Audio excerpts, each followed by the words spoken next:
We were going to try and hide it from you, but I don't think it's possible anymore, just with so many people that, you know, they either know or they suspect. So we're just gonna show you guys, you know, sort of how we're gonna put it together. Subscribe, hit the notification bell if you want to see like immediately when videos come out, because the next video we do on this in 5 days time is going to be when we fire it up. Today's the day we are loading the motor back into Cuddles. So it's fresh out of Pinky. This is like the next weekend. So it's Saturday, I don't know what date it is, 19th of March. That motor, we've done nothing to it. It's going straight back in. We just popped the converter in. It's got the pipe sitting there.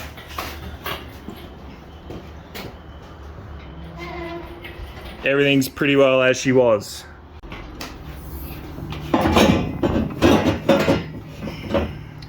How are these mounts? You know what we could do? Just straight down.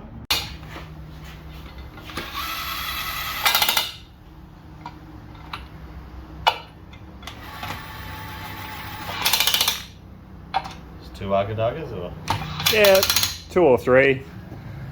It's an LS, it's not really Talk to spare. heard it. Yeah, it's fucking not going anywhere, mate. Because that's pretty much touching. What? Oh yeah, I can just bend that fucking. Bend that out of the way, bros. Don't worry about that.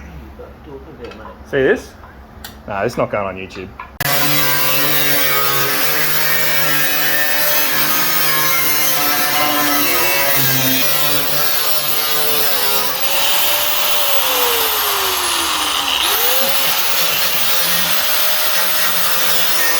All right, so with Pinky using my top end setup on his short block, obviously Cuddles needed some form of induction, and this is what we've gone with. It's always been a dream of mine to run a blown car. I've always been like attracted to those cars from when I was super young. They just always excited me the most, and I guess I just want to, you know, do that for other people, and also, you know, experience like that blow of life. So I'll take you through a walk around. I'll show you the kit and what we're working with. Here it is. Here's what it looks like. All black, which looks a bit odd sitting on a aluminium block that hasn't been painted or anything like that. But we'll start with the manifold.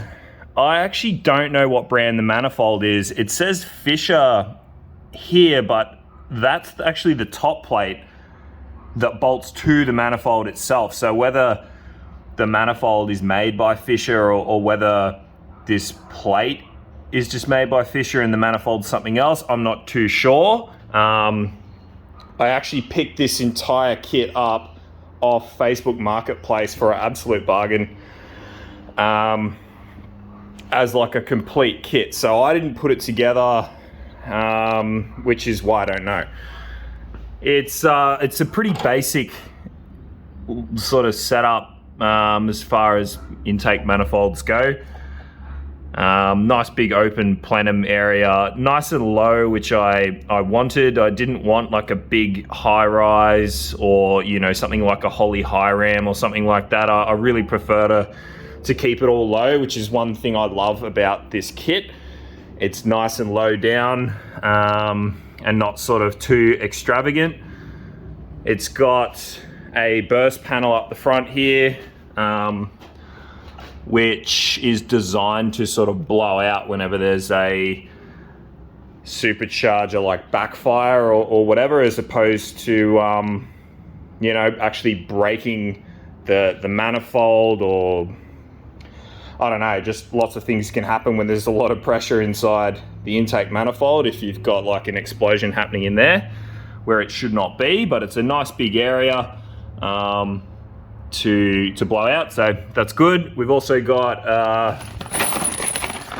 aluminium, these are like aluminium blower studs to actually bolt the whole blower down. So that'll help too if there is, you know, if there's like a friggin' huge explosion, kind of similar to the one that you would have seen happen recently, that bright red VL, number plate impact, started the skid straight to limiter and unfortunately had a backfire and just blew the whole thing off. So that's what it's designed to do. The kits are designed to pop the blower off as opposed to sealing it in there all really tight. So yeah, they're still plenty strong, but you know, if there's a lot of force, it'll just blow up, as opposed to like blowing out or cracking this casing, which you don't want. The blower is a Billet BDS 871 blower. It's not Teflon stripped, and it has the conventional opening, which is like a large rectangle. So it doesn't have the V opening, which gives you a bit more boost. So this is just the full open rectangle one, not stripped. So basically like a street sort of blower, not really a race blower. Not kind of designed to probably give you like 30 pounds of boost, but it's perfect for what we're doing with it. It's got like all the snout and stuff. It's already full of oil. Old mate who I bought it off, I presume, filled it up. It's got like a nice glass sight there to see that. Idler. Joe Blow's Speed Shop, shout out to him. He's a Brisbane guy, and I assume that this is a Joe Blow kit that he's purchased, but I'm not sure. But definitely that piece is, but Joe actually supplies whole kits like this pretty regularly for LS guys. The carbs we've got are ADP, they're methanol carbs.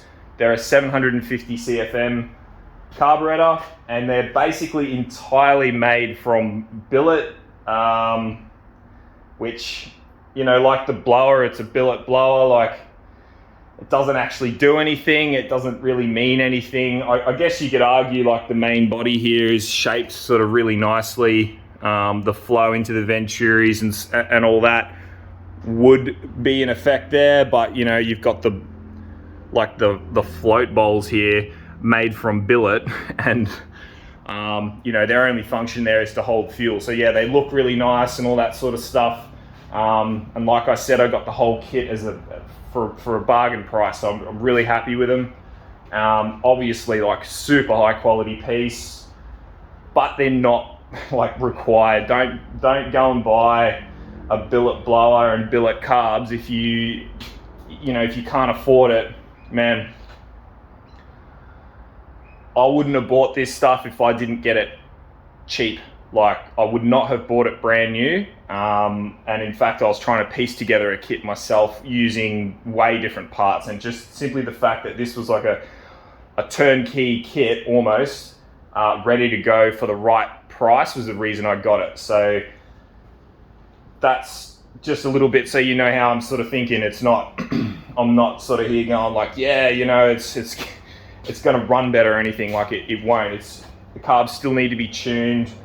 You know, whether the blower's got a billet case or a cast case, from what I can understand, you know, it's what's on the inside that counts. The clearances in there do matter, but the finish of the case on the outside is just, you know, for your mates basically. And anyway, that's enough about that. Not to take anything away from the kit, it is an amazing piece, and I'm so glad I own it now, and I can't wait to hear it going. Just lastly, we're going to be using the same fuel pump, just upgraded to that 4-port reg obviously now because we've got the 2 carbs. That again, I got brand new off Facebook Marketplace for cheaper than you can buy them new. There's very few things on this car I've bought like brand new, like big pieces. Even the fuel pump, it was brand new, but I got it off Facebook Marketplace for cheaper. Like, it's just the way to do it. Let other people make the mistake of buying new shit that they don't need, and only buy stuff that you need when you know you need it, and you can pick up some sweet bargains. We'll run back here just quickly because I know how much you love hearing me talk shit. So we are going to upgrade the fuel system here. I picked up an extra MagnaFuel ProStar 500 pump.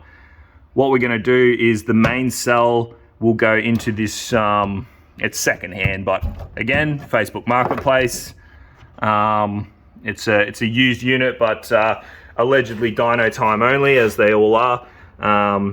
That's going to fill a 9-litre surge tank, and the surge tank will return back to the existing cell, and my original ProStar 500 with the filter attached will basically come out of here and head up into the existing Dash 10 lines that we've got going up the front. Big shout out to my mate Reese. He really helped me out with this surge tank. I picked it up off Facebook Marketplace and it didn't have the right fittings on it. It's a stainless tank and he welded on a Dash 12 stainless AN fitting, bulkhead, whatever you want to call it, this one down here. Yeah, it really saved me because I can't weld. That's pretty much that. We just got to plumb that up. The car was experiencing fuel surge problems. Design of the tank, or I don't know, but it was, now we're going boosted. It makes sense. It's also going to give us another 10 litres of fuel capacity, which is only a good thing. And it's going to mean that we're not starving this blown motor of methanol. Last thing you want to do. So yeah, extra pump. I pre-wired the car when I wired it ages ago, and actually run a second set of lines, very thick cable on its own dedicated what do you call it, friggin' relay setup. So that's ready to go. That's just friggin' plug and play and plumb it all up. Riff Raff has arrived. What's going on, brother? Living the dream. Now I'm gonna go put the MSD back in. We took all that shit out of Pinky, so I'm gonna reinstall that and wire it up, and then we'll be one step closer to firing it up. All right, guys, that's gonna be it for today. I have to go to my second job now, so just come down to do a little bit on it. Had some help from Ryan, which is always appreciated. We ended up finding a pretty new exhaust gasket, so I just got that there ready to go.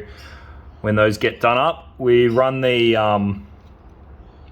loom for the MSD through, so there's actually still like a cavity underneath underneath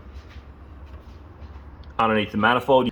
We've earthed both the coils to the back of the head, pushed through the rest of the looms through to up under the dash there. Plugged in the cam sensor, which is in there, and also the crank sensor, which is way down there. What do? We replaced this copper capillary tube for the oil gauge there, so just fitted a fresh one.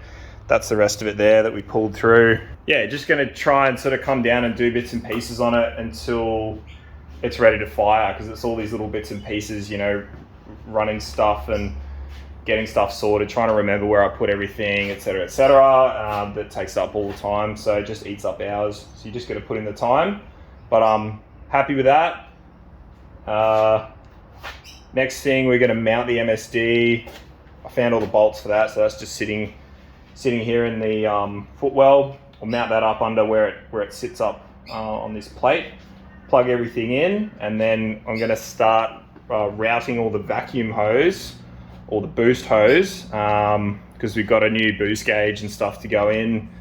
And I've got some little clamps and stuff at home for all the rubber line and that sort of thing, so it doesn't blow off. But that'll all be on the next episode, or the next video. So yeah, let us know in the comments what you reckon, you know, with the blower and that. Should be a bit of fun. There'll be some updates on EcoBoost coming as well. So look out for that shit. But until the next one, thanks for watching. All the boys are going to come around and be like, I'm going to fuck a better one at home, mate. My cousin's uncle's is better, mate. Yeah, mate, this one pretty shit, you know. Fucking my mate's got a better one. All show, no go. Yeah, you know how it goes. So yeah, thanks for watching again, guys, and we'll see you on the next one. Oh yeah, daddy. Perfect.